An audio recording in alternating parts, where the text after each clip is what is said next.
Greetings folks, Two and Proper here, bringing you yet another in my series, and I'm bringing you yet another unboxing of the Smith & Wesson M&P 15. Sport 2 specifically. Let's get right into it. Enough of this here pomp and circumstance, let's just dig right in. Gun's not loaded.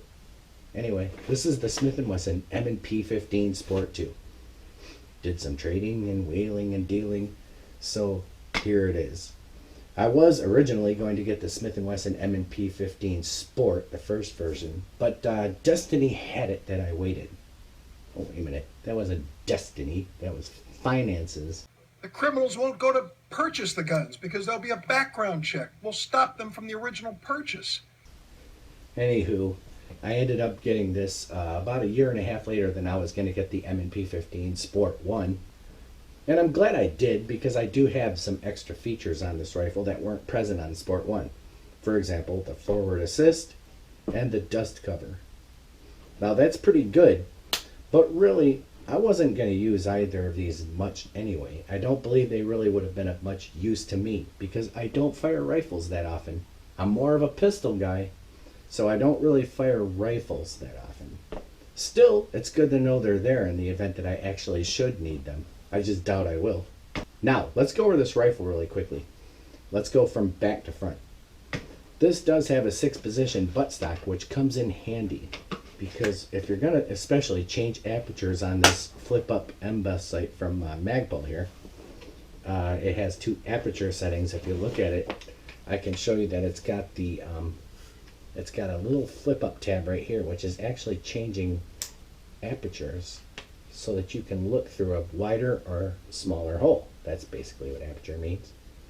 But that's a really good thing. And the 6-position buttstock, as I was just saying, kind of helps, because if you're getting closer to another aperture or further from a selected aperture, this really helps. And also too, it helps with comfort in a variety of different other situations. So that's nice. I will be changing this out, by the way, to something a little bit more padded, a little bit more solid. I'm not saying this is bad. It's not bad by any stretch. I just prefer to get something just a little bit more cushy, a little bit more solid back here. It does have a sling mount here and in the front of the rifle. Very nice, very nice. As you can see, it's got Hogue rubber grips. However, it did not come with the Hogue rubber grips. It came with these plastic grips. Again, not bad. I just wanted the nice soft feel of the Hogue rubber grips, and the difference between this and the one that came stock on the rifle is the difference between night and day, basically. This feels awesome. So if you get an AR15 and you want to change your grip out, Hogue makes this one. Just like on the Ruger LCR revolvers, it makes the nice rubber grips with the pebble texture here. It has the forward assist. This is something that I won't be using. I will not be firing rifles often enough, as I said, to even use it. It's got a standard charging handle here, right? And I've got a magazine in here, but folks, it's not loaded. Large capacity ammunition feeding devices. Standard charging handle back here. And again, this came with this M-Bus flip-up sight in the rear, which will come in handy if I should get a red dot optic and want to put it up here.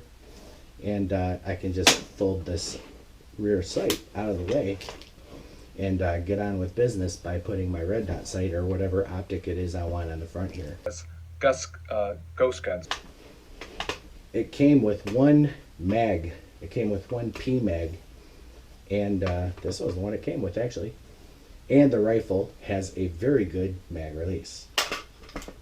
Quite a nice mag release. It works very well. So as you can see, it's got a widened trigger guard right here, which is really going to work well with gloved hands. And the trigger is a nice light trigger. It's very nice. You couldn't feel that, but I could. And on my particular rifle, I went ahead and changed out the stock handguard, because I know eventually I'm going to put on something like this where I can attach rail sections and use a flashlight or a laser. A gun is not a defensive weapon. A gun is an offensive weapon used to intimidate and used to show power. Or something like that. So This is a Magpul M-Lock series carbine length one. This feels very good. It feels much better than the stock grips that came with this rifle. I mean, again, you know, the cost of this AR is not very high, so it is because of things like this and these little shortcuts that keep those costs down. And that's not to say that that grip isn't good and wasn't going to function well. It's just, you know, how they keep costs down. They just don't go with the very expensive stuff. So, nice grip. Nice standard A2 sight here on the front and a birdcage flash hider right here. And flipping the rifle over, let's charge it again. Flipping the rifle over, the safety engages and disengages very positively and much, much, much, much, much, much easier than the AK-47 that I previously had before. The NPAP rifle that I had before. An assault weapon. I like that NPAP rifle that I had. An assault weapon. I'm not saying I didn't like that. But folks, its safety was a whore. I freaking hated that thing. That's the thing I hated about that rifle. And it really, really was a determining factor for me trading that rifle for a different rifle and going for an AR. Mr. and Mrs. America, turn them all in. So I'm kind of glad I did. Not to knock AK-47s. I absolutely love the AK-47. I'm now very familiar with them, and I dig them a lot. Large capacity ammunition feeding devices. I just want everything with my rifles to go easily, and I want to be able to use the functions on the rifle without much trouble. So as you can see, the rifle is in good shape, and I did fire this rifle. I can include a little bit of footage of me firing this rifle in a little bit, but this is not a review, of course. I remind people all the time, this is not my review, but I hope you liked my impression of the Smith & Wesson M&P 15 Sport 2. I'm very excited about having this, and you should look forward to more footage of me and Tattoo Cat firing this thing coming up this summer, along with a variety of other fabulous weapons. But that's it. I'm too improper. My email address is scrolling across the bottom of the screen as we speak right now. That's tooimproper@gmail.com. Write and I will answer you, provided you are polite about what you have to say and I have the time. Thanks for watching, folks. God bless America, and keep on protecting your families and yourselves. I can't imagine a person that wouldn't do that. It's always the right thing to do.